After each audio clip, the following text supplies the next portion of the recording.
बेटा कहाँ है? बेटा ये मटके उठवाने में जरा मेरी मदद कर देता। अरे किसे आवाज लगा रहे हो? चंदन मुखिया जी के घर गया हुआ है। बोल रहा था उनके बेटे किशोर ने गांव के सब बच्चों को अपने घर बुलाए हैं। जरूर कोई नई चीज शहर से मंगवाई होगी। किशोर की आदत है, जब भी कुछ नया मंगवाता है गांव के बच्चों को चिढ़ाने के लिए बुला लेता है।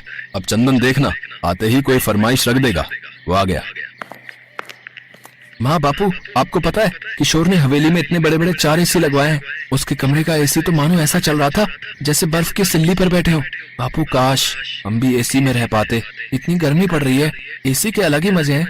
बेटा हमारी इतनी गुंजाइश नहीं कि हम मुखिया जी की तरह घर में एसी लगवा सके। किशोर भी ना तुम लोगों को न जाने घर पर क्यों बुला लेता है। उसे पता है कि हम गरीबों की इतनी हैसियत नहीं है कि हम उसके जैसी जिंदगी जी सके। तू मत जाया कर किशोर के घर।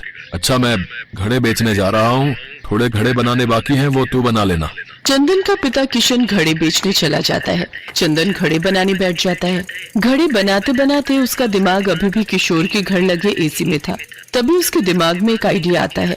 अगर मैं मिट्टी का एसी बनाऊं तो वो भी तो हमें बहुत ठंडक दे सकता है। अगर मैं कोशिश करूं तो मिट्टी का एसी बना सकता हूं। चंदन बेटा किस सोच में पड़ गया? तेरे बापू आएंगे तो गुस्सा करेंगे कि तूने अभी तक घड़े नहीं बनाए। माँ मैं मिट्टी का एसी बनाने के बारे में सोच रहा हूँ। अगर हम किशोर के जैसा एसी नहीं ले सकते तो हम मिट्टी का एसी तो बना ही सकते हैं ना। मिट्टी का एसी? बेटा वो तू कैसे बनाएगा? माँ चिंता मत करो, मैं कोई ना कोई जुगाड़ कर लूंगा।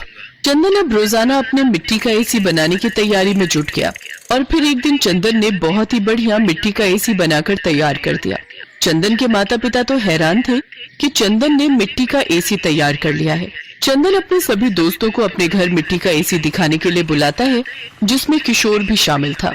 अरे वाह चंदन, है तेरा मिट्टी का एसी तो बहुत बढ़िया यार। मेरे लिए भी एक मिट्टी का एसी बना दे भाई, हमारे घर भी बहुत गर्मी होती है। हाँ हाँ बना दूंगा, चिंता मत करो, मैं तुम सबके लिए मिट्टी का एसी बना दूंगा। अरे मेरा एसी बहुत बढ़िया है, तुम्हारा ये मिट्टी का सस्ता एसी मेरे एसी के सामने कुछ भी नहीं है। किशोर, एक तो चंदन ने इतनी मेहनत से ये एसी तैयार किया है और तू उसे गलत बोले जा रहा है। जा, मैं तेरे से बात नहीं करनी यार, जा। देख लूंगा तुम सबको, मैं जानते नहीं हो मैं गाँव के मुखिया का बेटा हूँ। किशोर गुस्से में वहाँ से चला जाता है। अरे तुम्हें उससे ऐसे बात नहीं करनी चाहिए थी। चलो जाने दो, जब उसका गुस्सा ठंडा होगा अपने आप आ जाएगा। माँ बापू आओ ना, हम सब इस एसी की ठंडी हवा का मजा लेते हैं। चंदन तूने तो वाकई में बहुत बढ़िया एसी बनाया है रे, ये तो बहुत ठंडक दे रहा है, पूरा कमरा ठंडा हो गया है भाई।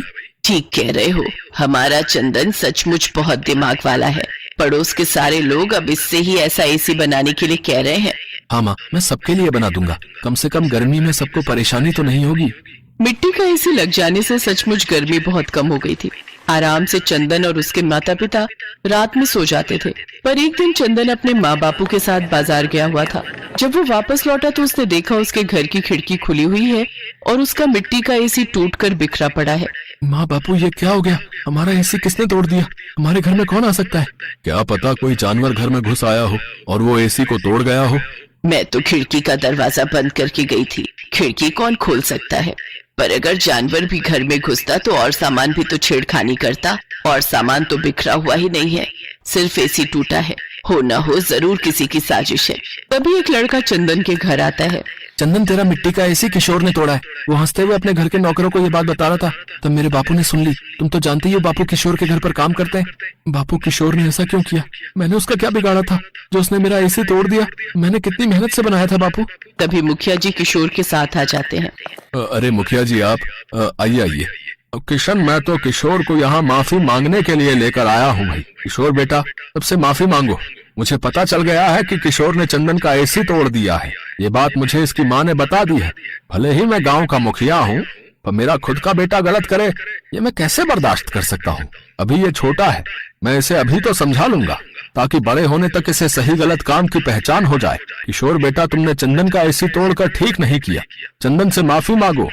मुझे माफ कर दो चंदन, मुझसे गलती हो गई। मैं घबरा गया था कि अगर तुम्हारा मिट्टी का एसी आ गया है तो अब मेरे दोस्त मुझसे दूर हो जाएंगे। मेरे पास कोई भी खेलने के लिए नहीं आएगा क्योंकि तुम सबके घर के लिए मिट्टी का एसी बनाने वाले हो। पहले मेरे एसी के बहाने सब बच्चे मेरे पास खेलने के लिए आ जाते थे, पर पिछले कुछ दिनों से कोई भी मेरे पास नहीं आया, इसलिए मुझे तुमसे ईर्ष्या होने लगी और मैंने तुम्हारा एसी तोड़ दिया। अब कोई बात नहीं किशोर, मैं नया एसी बना लूंगा। पर तुमने ये कैसे सोच लिया कि मैं और बाकी दोस्त तुम्हें छोड़कर चले जाएंगे? हम तुम्हारे दोस्त हैं यार, और दोस्त कभी एक दूसरे से अलग नहीं होते। तभी सारे बच्चे वहाँ आ जाते हैं। किशोर और चंदन एक दूसरे के गले लग जाते हैं। ये तो मुखिया का बड़प्पन था कि उसने अपने बेटे को अच्छी सीख दी। चंदन फिर से एक नया मिट्टी का एसी बनाता है।